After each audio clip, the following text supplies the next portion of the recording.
Okay, so sabi dito, Jesus did many miracles. Miracles were signs to show Jesus really is God's Son. Sabi niya dito. So, si Jesus daw, marami daw siyang mga ginawang miracles, mga himala. So, yung miracles na yun, yun yung palatandaan or yun yung sign para maipakita na anak talaga ng Diyos si Jesus. Okay, so, the first miracle happened at a wedding feast. A problem arose. There wasn't enough wine for everybody. Okay, so ano yung unang miracles na ginawa ni Jesus? Di ba? First miracle daw ay naganap doon sa isang kasalan, sa isang kasal. Sino dito yung nakatira sa kasal? Okay, marami nga. Halos lahat sa inyo, no? Nakatira sa kasal. So, yung unang miracles ay naganap daw. Nakikinig ba? Sino dito yung nakikinig? Taas ng kamay. Okay. Yung unang miracles is naganap sa isang kasalan. So, ang problema doon sa isang kasalan, naubusan daw sila or wala daw silang sapat na wine. Na alak. Alam niyo yung alak? Palangan, di ba? Okay, so naubusan daw sila ng alak doon sa kasalan para sa mga tao sana, pero wala daw silang sapat na wine. Okay, so Mary, Jesus' mother, told him about the problem, then told the servants to do whatever Jesus commanded. Okay, so si Mary daw, sino si Mary? Mother ni Jesus. Okay. Si Mary daw, sinabi niya dun sa mga servant na ipaalam daw kay Jesus yung problema. Ano yung problema ulit? Naubusan ng wine. Very good. Nakikinig sila. Naubusan sila ng wine. So, sabi ni Mary sa mga servant, ipaalam niyo kay Jesus na naubusan ng wine dito sa kasalan. Tapos, sinabi din ni Mary sa mga servants niya na lahat ng sasabihin ni Jesus is dapat sundin nila or gawin nila. Okay, so sino yung tumawag sa mga servants? Si Mary. Okay, so fill these pots with water, Jesus said. Water? They may have asked. Yes, water was what Jesus requested. So, nung lumapit yung mga servants kay Jesus, sabi ni Jesus sa mga servants, lagyan niyo ng tubig yung palayok, sabi niya. Ito, wait lang. Palayok. Saan yung... Di ko alam kung makikita niyo. Lang. Ayan, sabi niya dito. Ayan. Nakikita niyo ba? Ayan. So, sabi niya ni Jesus, lagyan niyo ng tubig yung palayok na hawak niyo, sabi ni Jesus. Pero, sabi ng servants, aking danong kanto, di ba kailangan nila wine? Water, sabi ng mga servants. Bakit tubig? Sabi ng mga servants kay Jesus. So, sabi ni, tubig, sabi niya. Tapos sabi ni Jesus, oo, danong kanto. Sabi ni Jesus, yes, kanto, water, sabi ni Jesus. Tapos, Jesus then told the servants to take from one large pot and let the man in charge of the feast taste it. The water was now wine. Good wine, the best wine. So, sabi ni Jesus sa mga servants niya, yung palayok daw na yun is ibigay dun sa lalaking parang naka-assign dun sa kasalan. Tapos ipatikim yung water. Tapos nung tinikman ng lalaki, sa tingin ko, lasang water ba o lasang wine? Okay, so lasang wine daw, napakasarap daw na wine. Yung tubig is naging wine. Okay, so yun yung first miracle ni Jesus. Water into wine. Okay. Sa tingin niyo, makagawa niyo ba yun? Yung kunyari, yung tubig, gagawin yung soft drinks. Hindi, di ba? Hindi yung kaya. Kasi si God lang yung makakagawa nun. Okay, so the servants were amazed. Jesus had turned water into wine. Only God could do such miracles. So, na-amaze yung mga servants kasi hindi sila makapaniwala na yung tubig naging alak. Awa!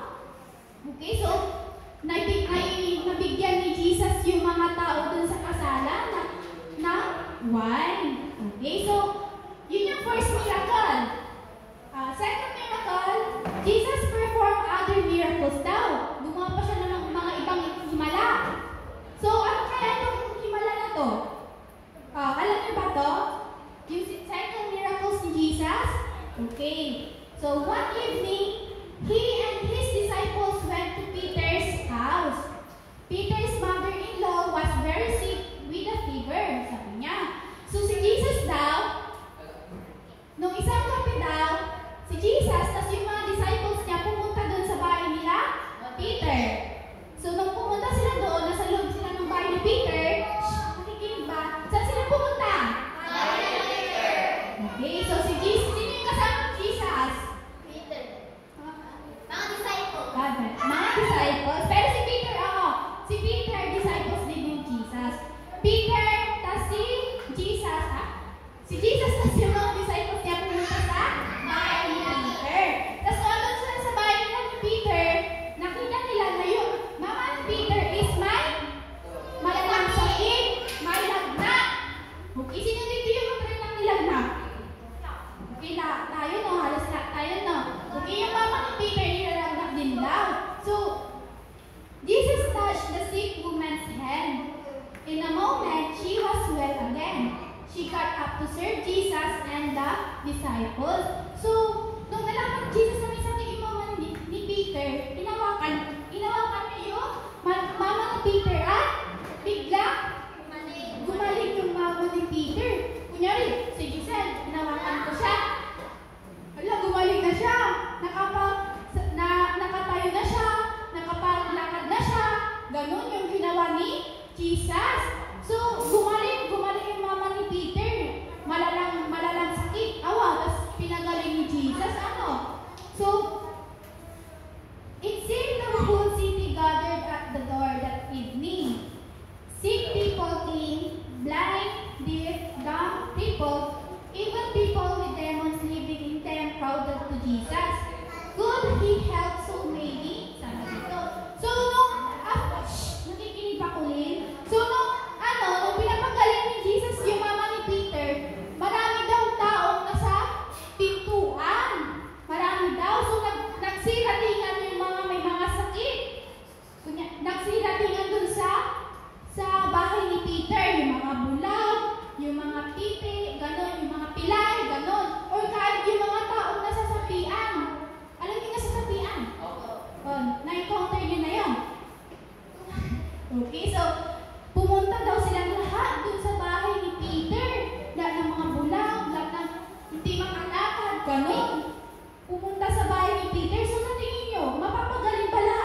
Okay, yung mga tao mga sinapian daw ng mga demonyo, gano'n, kinausap din daw siya ni Jesus, na para sabi niya, umalis ka dyan, sabi niya, para pinapalis niya yung sumapi dun sa tao na yun, So, yung demonyo is natakot kay Jesus, umalis sila, tapos yung tao na yun is naging happy na daw ulit yung mga tao.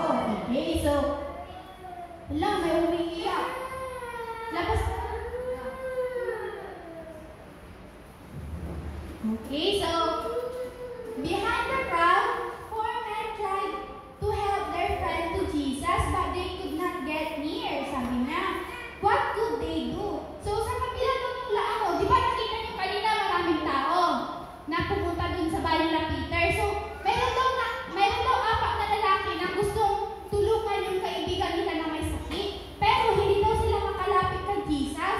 Hindi nila alam kung ano yung gagawin nila. So, ano kayong ginawa nila? Ha? Umakyat sa puno. Sino pa? Yung mga gustong mag-suggest ng gagawin nila. Alam niyo ba kung ano yung ginawa ng 4 na lalaki para may palapit kay Jesus? Okay, sabi ni Gino, umakyat daw sa puno. Pero sabi dito sa sa story, carrying the sick man on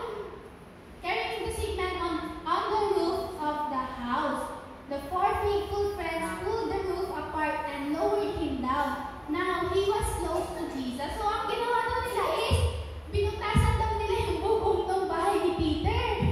Binutasan daw nila.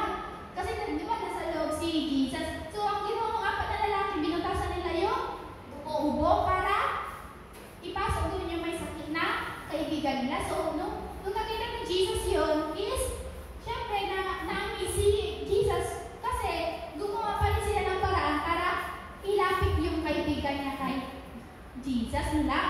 So, napagaling din ni Jesus yung kaibigan ng 4 na lalaki.